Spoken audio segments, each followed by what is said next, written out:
ਸਾਨੂੰ ਹੁਣ ਇਹ ਦੱਸੋ ਵੀ ਜਿਹੜਾ ਤੁਸੀਂ ਕਹਿ ਰਹੇ ਸੀ ਕਿ 15 ਰੁਪਏ ਦਾ ਜਿਹੜਾ ਨੁਸਖਾ 15 ਰੁਪਏ ਨਾਲ ਤੁਸੀਂ ਪੁਰਾਣੀ ਤੋਂ ਪੁਰਾਣੀ ਖਾਂਸੀ ਨਜ਼ਲਾ ਜ਼ੁਕਾਮ ਠੀਕ ਹੋਣ ਵੱਲ ਨੂੰ ਤੋਰ ਦਿੰਦੇ ਹੋ ਤੇ 3 ਦਿਨ ਤੁਸੀਂ ਲੈਣਾ ਵੀ ਮਤਲਬ 5 ਰੁਪਏ 'ਚ ਨਜ਼ਲਾ ਜ਼ੁਕਾਮ ਖਾਂਸੀ ਸਰ ਗੋਲੀ ਨਹੀਂ ਆਉਂਦੀ ਅੱਜ ਕੱਲ ਤੇ ਆਪਾਂ ਤੁਹਾਡੇ ਸਾਹਮਣੇ ਤਿਆਰ ਕਰਕੇ ਵਿਖਾ ਦੇਣਾ ਫਰੂਕੀ ਸਾਹਿਬ।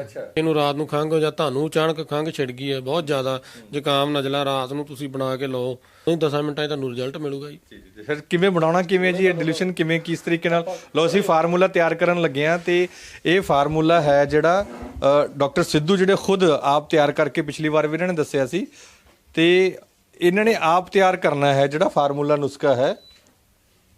ਪਹਿਲਾਂ ਕੀ ਕਰਨਾ ਜੀ ਸਭ ਤੋਂ ਪਹਿਲਾਂ ਤੁਹਾਨੂੰ ਦੱਸਦੇ ਮਾੜਾ ਸਭ ਤੋਂ ਪਹਿਲਾਂ ਤਾਂ ਆਪਾਂ ਇਹਦਾ ਇੰਡਕਸ਼ਨ ਜਿਹੜਾ ਔਨ ਕਰਨਾ ਆਪਾਂ ਗਰਮ ਕਰ ਲਿਆ ਸਭ ਤੋਂ ਪਹਿਲਾਂ ਜਿਵੇਂ ਅਦਰਕ ਹੈ ਜੀ ਇਹਨੂੰ ਗਰਮ ਕਰਨਾ ਜਿਵੇਂ ਛੋਟੇ ਪੀਸ ਹੀ ਕਰ ਲੈਨੇ ਆਪਾਂ ਇਹਨੂੰ ਤੋੜ ਲੈਨੇ ਜੀ ਜਿਵੇਂ ਮੰਨ ਲਓ ਇਹਨੂੰ ਆਪਾਂ ਪਾਸਾ ਇਦਾਂ ਸਾਈਡ ਇਹਦੀ ਬਦਲੀ ਜਾਣੀ ਹੈ।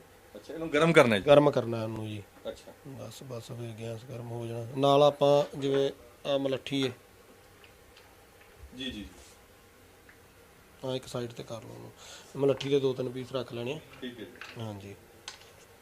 ਇਹ ਗਰਮ ਕਰਨੇ ਨੇ ਜੀ ਹਾਂਜੀ ਉਹਦਾ ਕਾਰਨ ਕੀ ਹੈ ਜੀ ਇਹ ਗਰਮ ਕਰਨ ਤੋਂ ਬਾਅਦ ਆਪਾਂ ਇਹਨਾਂ ਨੂੰ ਜਿਹੜਾ ਇਹ ਗਰਮ ਕਰਨ ਨਾਲ ਇਹਨਾਂ ਦਾ ਜਿਹੜਾ ਰਿਜ਼ਲਟ ਹੈ ਜਿਹੜਾ ਹੋਰ ਵਧੀਆ ਆਊਗਾ ਜੀ। ਹਾਂਜੀ ਹਾਂਜੀ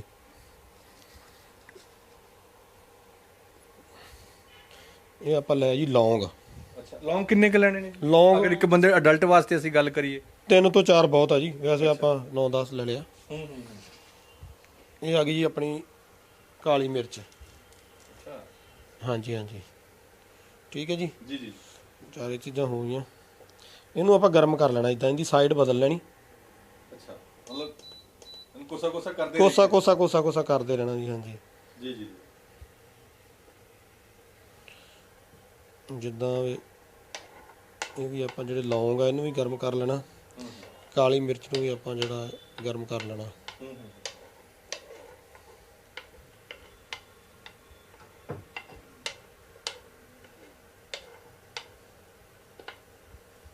ਇਹ ਜੋ ਦੇਖੋ ਇਹ ਸਰਦੀ ਖਾਂਸੀ ਨਜ਼ਲਾ ਜ਼ੁਕਾਮ ਜਿਹੜੇ ਲੋਕਾਂ ਨੂੰ ਹੋਇਆ ਹੈ ਡਾਕਟਰ ਸਿੱਧੂ ਆਪਣੇ ਜਾਣਕਾਰੀ ਦੀ ਕਿਤਾਬ ਚੋਂ ਜਿਹੜਾ ਡਾਕਟਰ ਸੁਰਿੰਦਰਪਾਲ ਜੀ ਆਪਣੇ ਜਾਣਕਾਰੀ ਦੀ ਕਿਤਾਬ ਦੇ ਵਿੱਚੋਂ ਇਹ ਜਾਣਕਾਰੀ ਬੜੀ ਕੀਮਤੀ ਜਾਣਕਾਰੀ ਤੁਹਾਡੇ ਨਾਲ ਸਾਂਝੀ ਕਰਨ ਲੱਗੇ ਨੇ ਕਿਸ ਤਰੀਕੇ ਨਾਲ ਇਹ ਨੁਸਖਾ ਬਣਾਉਣਾ ਕਿਵੇਂ ਇਹਦਾ ਅਸਰ ਹੋਏਗਾ।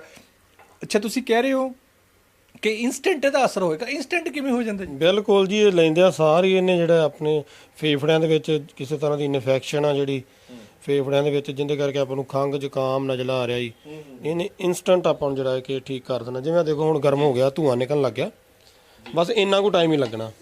ਆ ਦੇਖੋ ਬਸ ਇਹਨੂੰ ਹੁਣ ਆਪਾਂ ਇੱਕ ਬਰਤਨ 'ਚ ਕੱਢ ਲੈਣਾ। ਆ ਲਓ ਜੀ ਆ ਜਿਹੜਾ ਅਦਰਕ ਆ ਇਹਨੂੰ ਸਾਈਡ ਕਰ ਲਓ। ਇਹ ਆਪਾਂ ਸਾਰੀਆਂ ਚੀਜ਼ਾਂ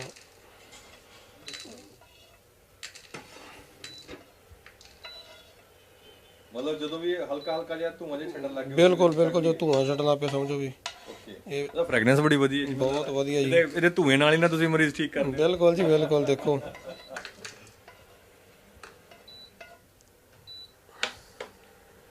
ਠੀਕ ਹੋ ਗਿਆ ਜੀ। ਹਾਂਜੀ ਤੇ ਫਿਰ ਇਹਨਾਂ ਦਾ ਕੀ ਕਰਨਾ ਜੀ ਹੁਣ ਪੈਕਰੀ ਇੱਥੇ ਹਾਂਜੀ ਜੀ ਇਹਨਾਂ ਨੂੰ ਹੁਣ ਆਪਾਂ ਕੁੱਟ ਲੈਣਾ ਜੀ। ਜੀ ਇਹਨਾਂ ਨੂੰ ਆਪਾਂ ਸਾਰਿਆਂ ਨੂੰ ਕੁੱਟ ਕੇ ਬਣਾ ਲੈਣਾ ਨੁਸਖਾ।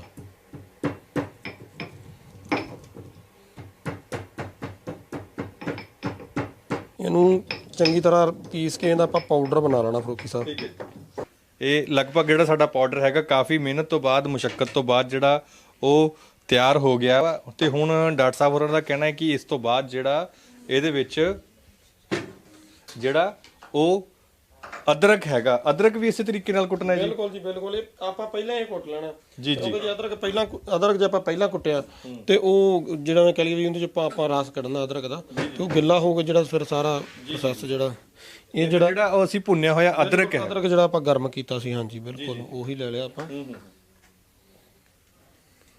ਇਹਨੂੰ ਵੀ ਇਸੇ ਤਰੀਕੇ ਨਾਲ ਕੁੱਟਣਾ ਬਿਲਕੁਲ ਇਹਨੂੰ ਇਸੇ ਤਰੀਕੇ ਨਾਲ ਕੁੱਟ ਲੈਣਾ।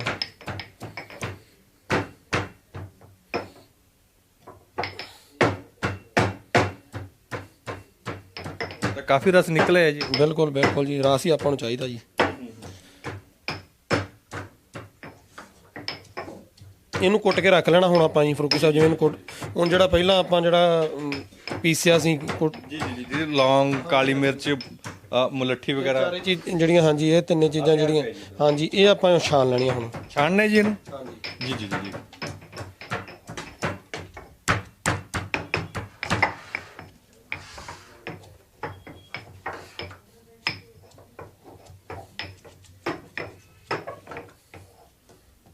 ਹੁਣ ਜਿਹੜਾ ਇਹ ਛਾਣਿਆ ਪਿਆ ਜੀ ਤਾਂ ਇਹਦੋਂ ਆਪਾਂ ਨੇ ਇਸ ਤਰੀਕੇ ਨਾਲ ਜਿਹੜੀ ਵੀ ਸਾਡੇ ਕੋਲ ਦੇਖੋ ਇਹ ਤਿਆਰ ਕਰਨ ਦੀ ਵਿਧੀ ਹੈਗੀ, ਅਸੀਂ ਬੜੀ ਬਾਰੀਕੀ ਨਾਲ ਤੁਹਾਨੂੰ ਸਮਝਾ ਰਹੇ ਹਾਂ।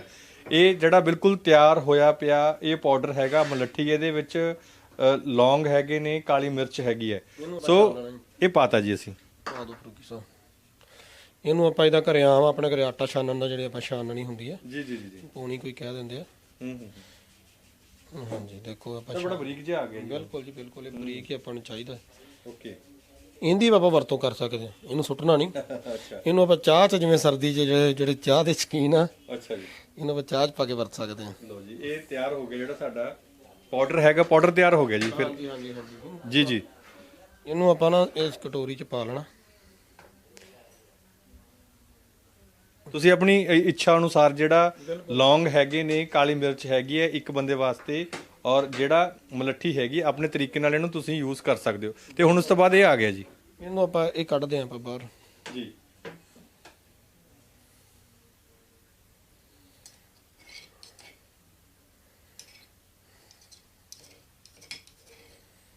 ਇਹਨੂੰ ਪੌਣੀ ਜਿਹਾ ਨਿਚੋੜ ਲੈਣਾ ਇਹਨੂੰ ਇਹਦਾ ਨੱਪ ਕੇ ਨਾ ਜੀ ਜੀ ਐਂ ਕੱਢ ਦੇਣਾ ਆਪਾਂ ਰਾਸ ਇਹਦਾ, ਮਤਲਬ ਅੱਧਾ ਕੁ ਚਮਚਾ ਜੀ। ਬਿਲਕੁਲ ਅੱਧਾ ਚਮਚਾ ਬਹੁਤ ਆ।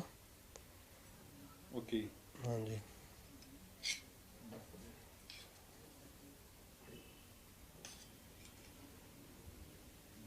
ਬਸ ਇਹੀ ਚੀਜ਼ ਕਰਨੀ ਹੈ ਜੀ। ਹੈ ਬਹੁਤ ਬਹੁਤ ਹੋ ਗਿਆ। ਹੋਰ ਵੀ ਕੋਈ ਚੀਜ਼ ਇਹਦੇ ਵਿੱਚ ਐਡ ਕਰਨੀ ਤੁਸੀਂ ਕਹਿ ਰਹੇ ਹੋ? ਇੱਕ ਹੋਰ ਜਿਹੜੀ ਚੀਜ਼ ਹਾਂਜੀ ਹੈ। ਹਾਂਜੀ ਇੱਕ ਚੀਜ਼ ਆਪਣੀ ਰਹਿ ਗਈ ਜਿਹੜੀ ਆਪਾਂ ਦਿਖਾਈ ਪਹਿਲਾਂ ਇਹਨਾਂ 'ਚ ਆਪਾਂ ਪਿੰਕ ਰੌਕ ਸਾਲਟ ਜਿਹੜਾ। ਅੱਛਾ ਪਿੰਕ ਰੌਕ ਸਾਲਟ ਵੀ ਇਹਦੇ ਚ ਮਿਲਾਉਣਾ। ਹਾਂਜੀ ਚੁਟਕੀ ਕੋ ਜੀ? ਇੱਕ ਚੁਟਕੀ ਬਹੁਤ ਆ ਜੀ। ਬਸ ਬਹੁਤ ਆ ਜੀ ਇੱਕ ਚੁਟਕੀ। ਠੀਕ ਹੋ ਗਿਆ ਜੀ। ਹਾਂਜੀ ਹੁਣ ਆਪਾਂ ਇਹਦੇ 'ਚ ਅਜੇ ਇੱਕ ਚੀਜ਼ ਹੋਰ ਰਹਿੰਦੀ ਫਰੂਕੀ ਸਾਹਿਬ, ਉਹ ਕਿਹੜੀ ਚੀਜ਼ ਹੈ ਜੀ? ਉਹ ਦੱਸਦੇ ਆਂ ਵੀ। ਅੱਛਾ ਹੌਲੀ ਹੌਲੀ ਦੱਸ ਦਿਓ ਤੁਸੀਂ। ਹਾਂਜੀ ਹਾਂਜੀ ਹਾਂਜੀ ਸਾਰੀਆਂ ਚੀਜ਼ਾਂ ਇੱਕ ਵਾਰ ਦੱਸ ਦਈਏ ਫਿਰ ਇਹਨਾਂ ਨੂੰ ਸਮਝ ਨਹੀਂ ਆਉਣੀ ਦਰਸ਼ਕਾਂ ਨੂੰ। ਠੀਕ ਹੈ ਜੀ ਠੀਕ ਹੈ। ਤੇ ਹਾਂਜੀ ਹੁਣ ਆਪਾਂ ਐਡ ਕਰਾਂਗੇ ਜੀ ਸ਼ਹਿਦ। ਅੱਛਾ ਇਹ ਸ਼ਾਇਦ ਆਮ ਸ਼ਹਿਦ ਹੈ ਜੀ? ਇਹ ਵਧੀਆ ਕੁਆਲਿਟੀ ਦਾ ਸ਼ਹਿਦ ਹੈ। ਵੈਸੇ ਜੇ ਆਪਾਂ ਨੂੰ ਨਿੱਕੀ ਮੱਖੀ ਦਾ ਜਿਹਨੂੰ ਕਹਿ ਦਿੰਦੇ ਆਪਾਂ, ਜੇ ਦੇਸੀ ਸ਼ਹਿਦ ਜੇ ਮਿਲ ਜੇ ਤਾਂ ਫਿਰ ਸਮਝੋ ਸੋਨੇ ਦੇ ਸੁਹਾਗੇ ਇਹ ਕਿੰਨਾ ਪਾਉਣਾ ਜੀ ਸ਼ਹਿਦ? ਇੱਕ ਚਮਚ ਜੀ। ਅੱਛਾ ਇੱਕ ਚਮਚਾ ਲਾਉਣਾ। ਹਾਂਜੀ ਠੀਕ ਹੋ ਗਿਆ। ਕੀ ਬਾਤ ਹੈ। ਤਾਂ ਜੀ ਬਹੁਤ ਘੈਂਟ ਚੀਜ਼ ਬਣਾ ਲਈ ਹੈ ਤੁਸੀਂ। ਬਹੁਤ ਵਧੀਆ ਜੀ ਬਹੁਤ ਵਧੀਆ। ਇਹ ਮੇਰੇ ਤਾਂ ਦੇਖ ਕੇ ਮੂੰਹ 'ਚ ਪਾਣੀ ਹੀ ਆ ਰਿਹਾ ਜੀ। ਇਹ ਸਾਰੀਆਂ ਦਵਾਈਆਂ ਨੂੰ ਮਾਤ ਪਾਉਂਦੀ, ਜਿਹੜੇ ਆਪਾਂ ਮਹਿੰਗੇ ਮਹਿੰਗੇ ਕਾਫ ਸਿਰਫ ਅੰਗਰੇਜ਼ੀ ਦਵਾਈਆਂ ਲਿਆਉਣੇ ਆ ਬੱਚਿਆਂ ਨੂੰ। ਕੀ ਬਾਤ ਹੈ। ਮਤਲਬ ਇਹ ਤੁਹਾਡਾ ਫਾਰਮੂਲਾ ਬਣ ਗਿਆ ਜੀ ਇਹਦਾ ਸਾਰਾ। ਬਿਲਕੁਲ ਆ ਦੇਖੋ ਜੀ ਕਿੱਡਾ ਵਧੀਆ ਬਣਿਆ ਹੈ। ਅੱਛਾ ਤੇ ਫਿਰ ਇਹਨੂੰ ਕਿਵੇਂ ਖਾਣਾ ਜੀ? ਇਹਨੂੰ ਆਪਾਂ ਚਮਚੇ ਦਾ ਇੱਕ ਹਿੱਸਾ ਕਿੰਨਾ ਕੁ ਜੀ? ਇਹਨੂੰ ਤਲੀ ਦੇ ਪਾ ਕੇ ਚੱਟੀਏ ਤੇ ਵਧੀਆ। ਅੱਛਾ ਹਾਂ। ਇਸ ਤਰੀਕੇ ਨਾਲ ਸਾਨੂੰ ਤਲੀ ਦੇ ਜੇ ਮੰਨ ਲਓ ਆਪਾਂ ਪਾ ਲਿਆ ਦਾ। ਠੀਕ ਹੈ। ਆ ਇੱਕ ਹਿੱਸਾ ਪੈ ਗਿਆ ਜੀ। ਥੋੜਾ ਦੇਖ ਲਓ। ਇਹ ਤਾਂ ਬੜਾ ਫਲੇਵਰ ਬੜਾ ਵਧੀਆ। ਤੁਹਾਡਾ ਗਲਾ ਸਾਫ਼ ਹੋ ਜਾਣਾ। ਜਿੰਨਾ ਮਰਜ਼ੀ ਤੁਹਾਨੂੰ ਜ਼ੁਕਾਮ ਨਜ਼ਲਾ ਖੰਘ ਲੱਗੀ ਆ, ਛਿੱਕਾਂ ਆ ਰਹੀਆਂ ਰਾਤ ਨੂੰ, ਬੱਚਾ ਦਾ ਬਿਲਕੁਲ ਜਾਮ ਹੋ ਗਿਆ ਜਿਵੇਂ ਕਹਿ ਦਈਏ। ਜੀ ਜੀ ਜੀ। ਹਾਂਜੀ ਤਾਂ ਇਹ ਤਾਂ ਨੁਸਖਾ ਹੋ ਗਿਆ ਜਿਨ੍ਹਾਂ ਨੂੰ ਖਾਂਸੀ ਜ਼ੁਕਾਮ ਨਜ਼ਲਾ ਹੈ। ਬਹੁਤ ਵਾਰ ਹੁੰਦਾ ਕਿ ਇਹ ਅਜ਼ਮਾ ਵੀ ਲੈਂਦੇ ਆ, ਅਸੀਂ ਖਾ ਵੀ ਲੈਂਦੇ ਆ, ਪਰ ਫਰਕ ਨਹੀਂ ਪੈਂਦਾ। ਉਹਦਾ ਕੀ ਕਾਰਨ ਹੁੰਦਾ ਜੀ? ਫਰਕ ਤਾਂ ਪੈ ਜਾਂਦਾ ਜੀ। ਬਾਕੀ ਜਿਵੇਂ ਸ਼ੁਰੂਆਤੀ ਸਟੇਜ ਹੋਵੇ ਤੇ ਉਹਦੇ ਵਿੱਚ ਤਾਂ ਫਰਕ ਪੈ ਜਾਂਦਾ। ਜਦੋਂ ਪੁਰਾਣਾ ਨਜ਼ਲਾ ਜ਼ੁਕਾਮ ਖੰਘ ਹੋਵੇ ਕਿਸੇ ਨੂੰ, ਤਸੀਰ ਦਾ ਹਿਸਾਬ ਹੁੰਦਾ, ਵਾਤ ਪਿੱਤ ਕਫ ਦਾ ਮਰੀਜ਼ ਨੂੰ। ਕਈ ਵਾਰ ਜੇ ਮਰੀਜ਼ ਇੱਥੇ ਆਉਂਦਾ ਸਾਨੂੰ ਇੱਥੇ ਦੇਖਣ ਤੋਂ ਬਾਅਦ ਪਤਾ ਚੱਲਦਾ ਵੀ ਉਹਨੂੰ ਨੁਕਸਾ ਚੱਲੇਗਾ ਕਿ ਜਾਂ ਕੋਈ ਪੁਰਾਣਾ ਅਸਥਮਾ ਉਹਨੂੰ ਹੋ ਗਿਆ, ਜਾਂ ਖੰਘ ਜ਼ੁਕਾਮ ਇੰਨਾ ਹੀ ਛਾਤੀ ਤੇ ਜੰਮਿਆ ਪਿਆ ਜਿਹੜਾ ਬਾਹਰ ਨਹੀਂ ਨਿਕਲ ਰਿਹਾ। ਫਿਰ ਉਹਦੇ ਵਾਸਤੇ ਆਪਣੇ ਕੋਲ ਮੈਡੀਸਨ ਦੇ ਰੂਪ ਵਿੱਚ ਕਈ ਤਰ੍ਹਾਂ ਦੀਆਂ ਦਵਾਈਆਂ ਹੁੰਦੀਆਂ। ਇਸ ਤਰ੍ਹਾਂ ਦੀਆਂ ਇੱਕ ਤਾਂ ਦਵਾਈ, ਜਿੱਦਾਂ ਕਈ ਇੱਦਾਂ ਦੀਆਂ ਹੋਰ ਵੀ ਕਈ ਦਵਾਈਆਂ ਸਾਡੇ ਕੋਲੇ ਹੁੰਦੀਆਂ, ਜਿੱਦਾਂ ਅਸੀਂ ਪੇਸ਼ੈਂਟ ਨੂੰ ਦੇਤੀਆਂ 2-3 ਦਿਨ ਬਾਅਦ ਹੀ, ਜਿੱਦਾਂ ਡ੍ਰੌਪਸ ਵਾਲੀਆਂ ਮੈਡੀਸਨ ਹੁੰਦੀਆਂ, ਲੈਣੀਆਂ ਸ਼ੁਰੂ ਕਰ ਦਿੰਦੇ ਪਾਣੀ 'ਚ ਪਾ ਕੇ। 3-4 ਦਿਨ ਬਾਅਦ ਹੀ ਫੋਨ ਆ ਜਾਂਦਾ ਮਰੀਜ਼ ਦਾ ਵੀ ਰੇਸ਼ਾ ਬਹੁਤ ਜ਼ਿਆਦਾ ਬਾਹਰ ਨਿਕਲਿਆ, ਬਲਗਮ ਆ ਰਹੀ ਹੈ। ਫਿਰ ਅਸੀਂ ਉਹਨਾਂ ਨੂੰ ਫੋਨ ਤੇ ਦੱਸਣਾ ਵੀ ਪੈਂਦਾ ਵੀ ਕੋਈ ਗੱਲ ਨਿਕਲਿਆ ਤਾਂ ਪੁਰਾਣੇ ਤੋਂ ਪੁਰਾਣਾ ਜਿਹੜਾ ਰੇਸ਼ਾ ਹੈ ਜੰਮਿਆ ਤੁਹਾਡਾ ਅੰਗਰੇਜ਼ੀ ਦਵਾਈਆਂ ਨਾਲ ਬਾਹਰ ਨਿਕਲਿਆ, ਕੋਈ ਗੱਲ ਨਿਕਲ ਲੈਣ ਦਿਓ। 5 ਤੋਂ 10 ਦਿਨ ਦੇ ਵਿੱਚ ਜਿਹੜੀ ਛਾਤੀ ਸਾਫ਼ ਹੋ ਜਾਂਦੀ ਬਿਲਕੁਲ। ਜੀ ਜੀ। ਅੱਛਾ ਡਾਕਟਰ ਸਾਹਿਬ, ਜੇਕਰ ਤੁਹਾਨੂੰ ਮਿਲਣਾ ਹੋਵੇ ਕਿੱਥੇ ਮਿਲ ਸਕਦੇ ਹੋ ਤੁਸੀਂ, ਔਰ ਮਿਲਣ ਦਾ ਢੰਗ, ਰਾਬਤਾ ਕਰਨ ਦਾ ਢੰਗ ਕੀ ਹੈ ਜੀ? ਜੇ ਕਿਸੇ ਨੇ ਇਸ ਨੁਸਖੇ ਬਾਬਤ ਪੁੱਛਣਾ ਹੋਵੇ ਜਾਂ ਕੋਈ ਹੋਰ ਆਪਣੀ ਨਜ਼ਲਾ ਜ਼ੁਕਾਮ ਖਾਂਸੀ ਬਾਬਤ ਕੋਈ ਕੰਸਲਟ ਕਰਨਾ ਹੋਵੇ? ਬਿਲਕੁਲ ਜੀ। ਨੁਸਖੇ ਬਾਬਤ ਪਹਿਲੀ ਤਾਂ ਮੇਰੀ ਐਡਵਾਈਸ ਇਹ ਵੀ ਵੀਡੀਓ ਧਿਆਨ ਨਾਲ ਦੇਖੋ। ਕਈ ਵਾਰੀ ਇਹ ਹੁੰਦਾ ਵੀ ਆਪਾਂ ਬਿਲਕੁਲ 20-30 ਸੈਕਿੰਡ ਦੀ ਵੀਡੀਓ ਦੇਖ ਕੇ ਹੀ ਵੀ ਆਪਾਂ ਫੋਨ ਕਰ ਲਾਂਗੇ। ਪਹਿਲਾਂ ਵੀਡੀਓ ਸਾਰੀ ਦੇਖੋ, ਜੇ ਤੁਹਾਨੂੰ ਕੁਝ ਵੀ ਨਹੀਂ ਸਮਝ ਲੱਗਦਾ ਸਾਡੇ ਕੰਟੈਕਟ ਨੰਬਰ ਜਿਹੜੇ ਥੱਲੇ ਸਕਰੀਨ